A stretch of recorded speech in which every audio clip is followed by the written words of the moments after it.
I can hear the demons call when they do what they do. And now I feel like taking off, find a place with a view. The pain is never gonna stop if it's controlling you. I know that time can heal it all, I just gotta get through. I just gotta get through, I just gotta get through.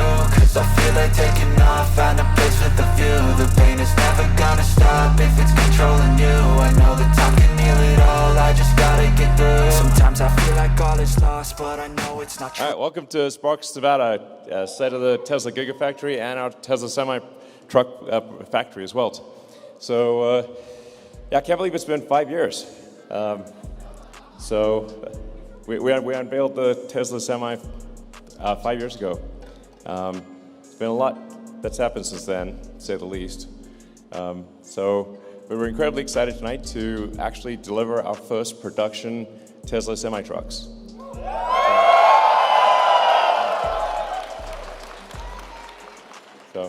And it's right next door to the Giga Nevada, our Gigafactory here, which produces the most number of battery cells in North America.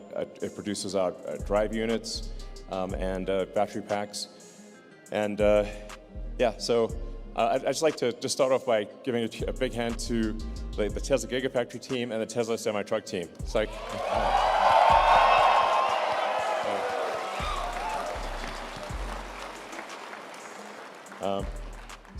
I think you've had a chance to tour the production line, so cool, great. Yeah, we're looking forward to actually delivering our first production trucks to PepsiCo. So this is going to be fantastic. Yeah, and also a huge thank you to all of our other customers. I mean, a lot's happened in the last 5 years, and our customers have been super loyal and supportive and stuck with us and been a huge part of our development, and we're excited to show everything that we've been doing off to everybody tonight. Great, so let's get started. So we're aiming to cover all major forms of transport. It's just consistent with the Tesla mission, because sometimes I get asked, like, well, shouldn't Tesla just produce like, fast cars or premium cars or whatever? It's like, but what's our actual mission? Our actual mission is to accelerate the advent of sustainable energy. So that's why we're making this wide range of cars that don't really make sense from a brand standpoint, I guess, traditionally, but they make total sense when you consider what's the mission of the company. The mission of the company is to accelerate sustainable energy, and so it's super consistent with that goal. Really a crucial piece of the puzzle, and that's why we're doing it. Yeah, I mean, Elon, you first laid this out in Master Plan Part 2, and now we're here to actually make it happen, and everything from the mission side, along with reducing the cost of cargo transport, and also make it fun. I mean, we want to make the truck an awesome driving experience, make it kick ass for the drivers. Yeah, I mean, it looks sick. I mean, look at that thing.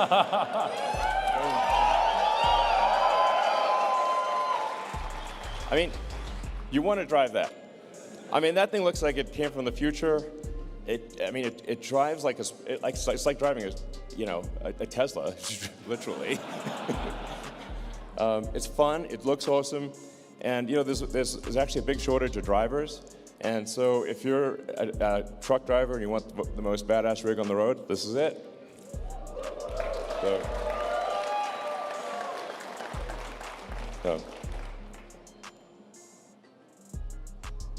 Yeah, that's it. It's a beast. At Tesla, we don't make slow cars. We don't make this. This thing has crazy power relative to a diesel truck. Actually, especially if you're not towing anything, you could zip around like it looks crazy. Basically, it looks like an elephant moving like a cheetah. It doesn't look right, frankly. But this is not sluggish in the least. It's fast. It's fast to accelerate. It's fast to brake. It's really a step change improvement in what it's like to drive a semi-truck. Yeah, when we've got three times the power. 3 times the power than any diesel truck on the road right now. So you got all the work, all the power you need to get the job done. But the other reason that it's a beast is because it's also efficient. And you can go 500 miles on a single charge on one of these things. So it's the mix of those two that this is why this is a game changer. And what's awesome is both of those are enabled by our new 1,000-volt powertrain, which is the first vehicle that we're doing with that.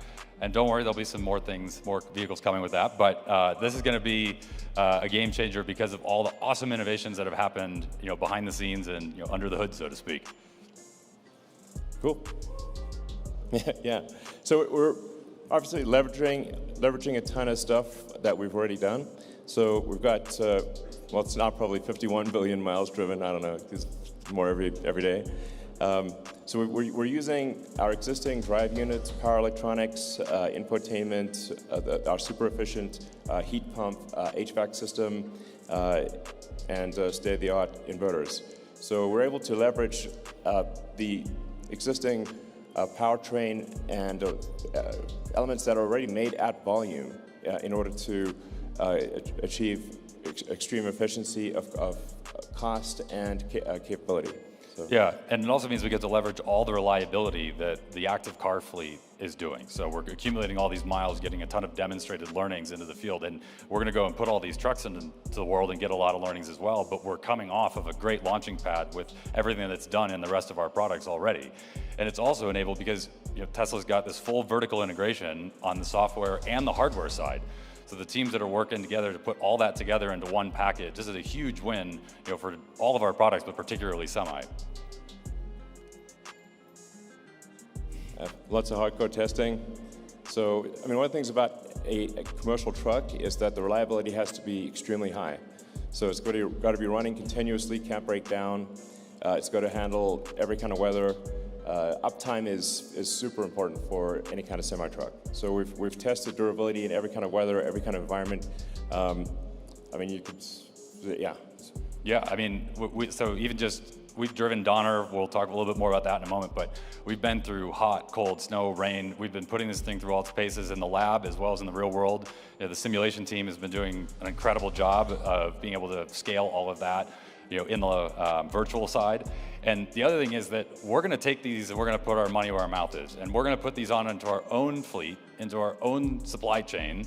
And we're going to use this to transport goods between our factories and our suppliers because we believe in it, not just from a mission perspective and a cost perspective, but because we want to close that feedback loop. We got to get that learning as fast as we can.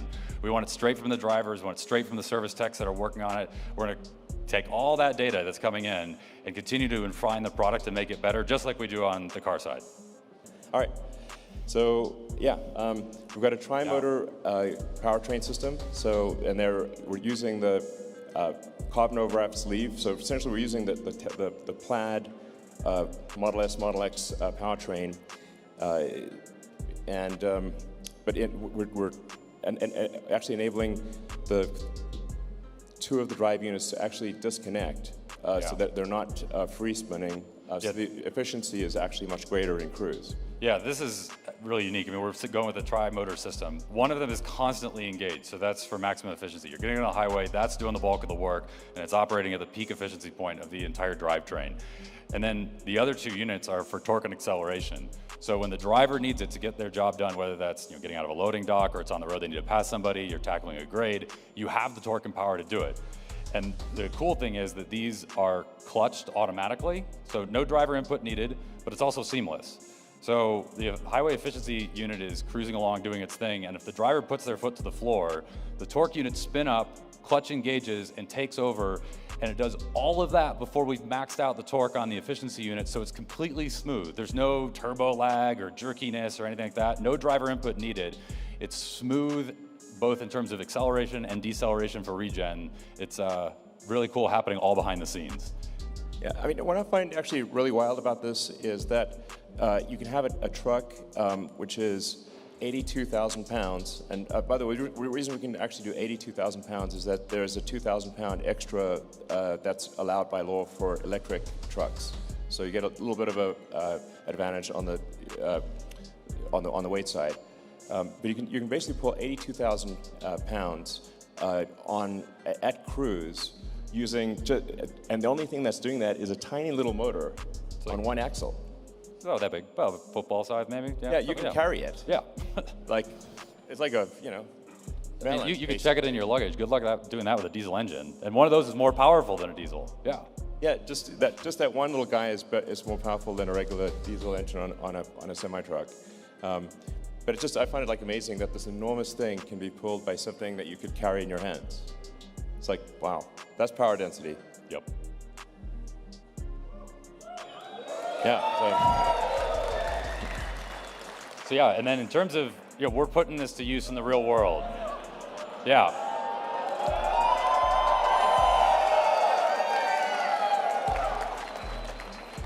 So that truck's clocking it at 82. That's weighing 82,000 pounds. And when you see that pass shot again, you'll notice that speedometer is climbing. We're going 6% and accelerating up that grade. This is where it comes in. Yeah, it's like driving a normal car, not like driving a truck. It's just that you're moving 82,000 pounds. Yeah. Yeah. So any highway grade you come across, you can tackle at speed. Yeah. There's no compromise. No slowdown. Nope. And the other beauty is that you've got all this power going up, but you also have it going down. And what that means is you've got regenerative braking. So rather than using a Jake brake or engine braking like a diesel truck does, where you have to worry about hitting your shifts. If you miss a gear, you're onto your brakes and potentially in a runaway situation. You don't have to worry about any of that. There's no shifting, no nothing. And so the regen recaptures all that energy as you're going down these grades. But on top of it, it also is a safer system for not just the driver, but everybody on the road, because there's no gear to miss. Yeah.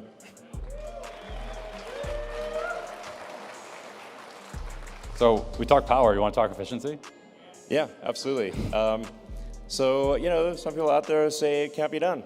I don't know who might say that, but I've heard rumors.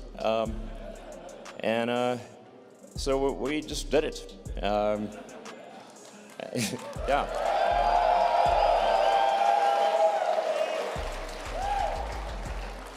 And we're going to post the whole video, unedited, on YouTube.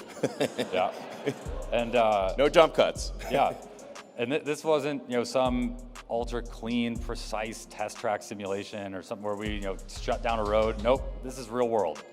This is over Grapevine. This is with traffic. This is true 500 miles. We were loaded just under 82K. We no special aero treatments. Yeah. Truck came off the line, shook it down, made it run. That's it. Yeah, there was no fast moves here. Nope. So to be clear, it's not like, what tricks did they pull? There are actually a whole bunch of tricks we could have pulled and didn't. Like as Dan said, no special aero treatment. Oh, and by the way, we should mention there was no charging. We charged the truck. Yeah, we didn't stop to charge. Single driver one shift. charge. Exactly. Yeah. Good point. So minor detail. Yeah. So it's not like 500 miles with no load, with special aero and special everything. It's fully loaded, going from the Bay Area. We actually had to go a bit north to get to to get to 500 miles because LA to the Bay Area is less than that. Well, we went all the way to San Diego here, so we stretched out on the southern end. And do you want to see on the video? We have the proof. Absolutely. So. It's only 8 hours long, so... Yeah, buckle in. Don't worry, we brought lots of snacks. Yeah. But yeah. Standard trip. Down the 5, up Grapevine, through LA, traffic, construction. We got the bypass on the way station, but running full 80, or just under 82, full deliveries. Nothing to hide. Yeah, real world. He did take one restroom break for. There is a required mandatory 30-minute break within the first 8 hours of operation. Okay. Took a small restroom break, but that was it. Yep. All right. Cool.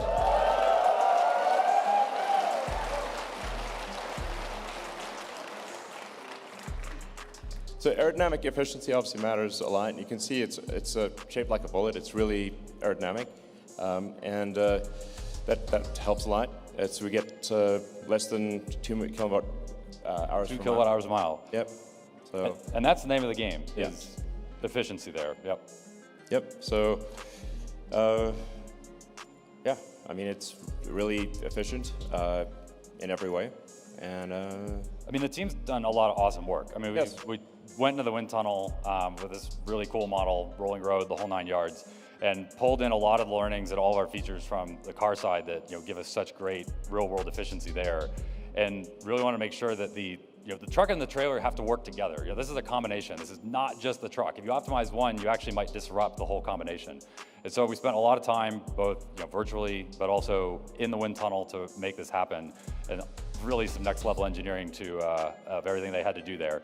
And it means that we've got a really efficient truck. Yeah.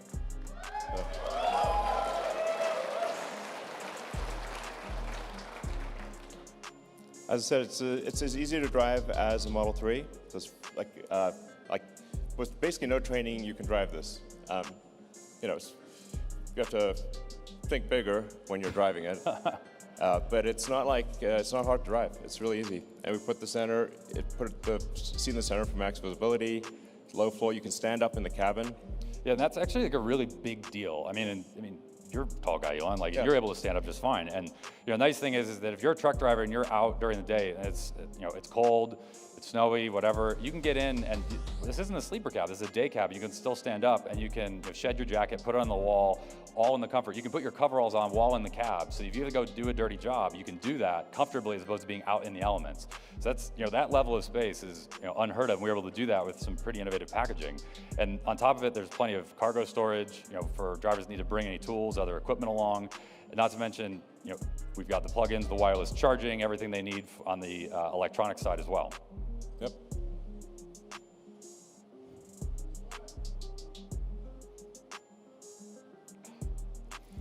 Yeah, so we've got efficiency in every aspect of the vehicle. We've got one-touch suspension dump, so it's very easy to attach to the trailer. It saves time and money. The fleet's more efficient, and the driver's home sooner.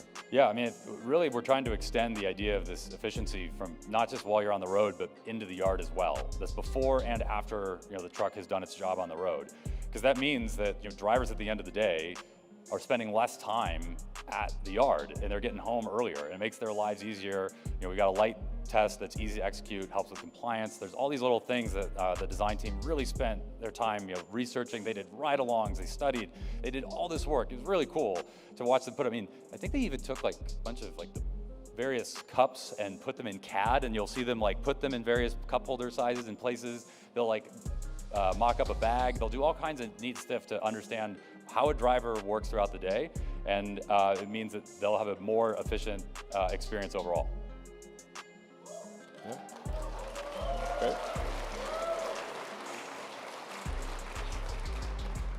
Obviously, to charge a truck like this quickly, you need high-power chargers. So we developed a megawatt class charger, as it's capable of charging at a megawatt DC. Yeah. And it's our next generation immersive cooling, so it's liquid cooled. So you don't need a gigantic elephant trunk of a cable. You can actually have a small cable, and that cable delivers a megawatt. With 3x the current density. This is really cool stuff.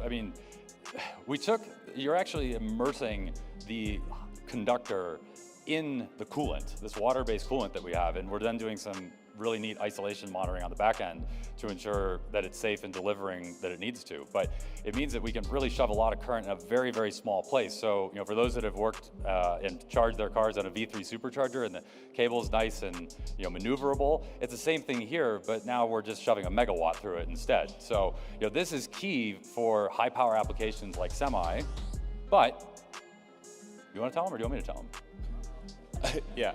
It's going to be used for Cybertruck too. Yeah. So this is coming to our superchargers next year. Yeah. Yeah.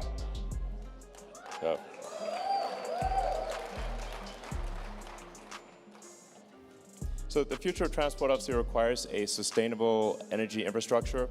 So you got to have all aspects of the energy question answered. Sustainable power generation, then you've got to store the power, and then you transfer the power to the vehicle. So the three pillars of a sustainable energy future are sustainable power generation with solar and wind. I'm actually a fan of nuclear, which we should support. and geothermal and many others. But things that are sustainable long term, but things like wind and solar are intermittent, so you have to have the battery pack to store the energy, so when the wind doesn't blow and the sun doesn't shine, you still have energy. And you can also buffer the power so you're not overloading the grid with spike loads. Yeah, and our semi-customers are actively deploying this today, and we're working with them so that they have the pathway to get towards 100% sustainable future. But we have all of this at our disposal. Commercial solar and Megapack, and the Megapack is great because not only can it do things like peak shaving or some of the other energy modulation, but it also provides a form of redundancy and backup. I mean, if we're going to ask a fleet to take on these trucks and run them, they need to ensure that they're going to be able to charge them and keep their fleet running in the event of a power outage, and that's one of the things that we can do with the Megapack on site as well. All right. So, and post deliveries are now. Yeah.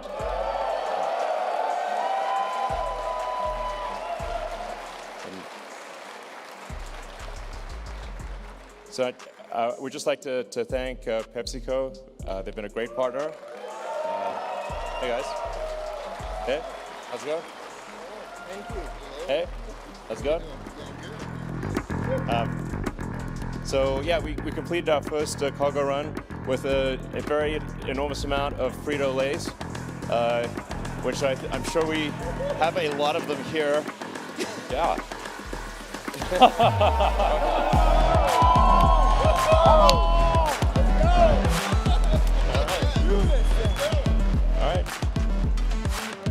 And yesterday, we were actually able to complete our first delivery, compliments of Frito-Lay. We took a truck down to their Modesto factory from here, and one of their drivers, we delivered the truck, they took it over, and they brought back a load of snacks for everybody here to enjoy tonight. Yep. So, big thanks to Kirk and Steven. Yeah. Do you guys want to say anything? Yes. Okay. All right. Look, nothing like this happens without amazing people. And so I just want to thank the people that spent countless hours to make this a reality. That's it. The people. That's it. I just want to echo, I know a lot of work went into it, and this is fantastic. We're thrilled about the delivery today, so thank you. Yeah, thanks for letting us be a part of this. Thank you so much. Appreciate you. Thank you. Yeah, thank you, Dan. Thank you so much. Yeah. All right. All right. So, thank you all for coming. It's been a long journey, long 5 years, but this is going to really revolutionize the roads, and I think make the world a better place in a meaningful way. So thank you for your support through all the years.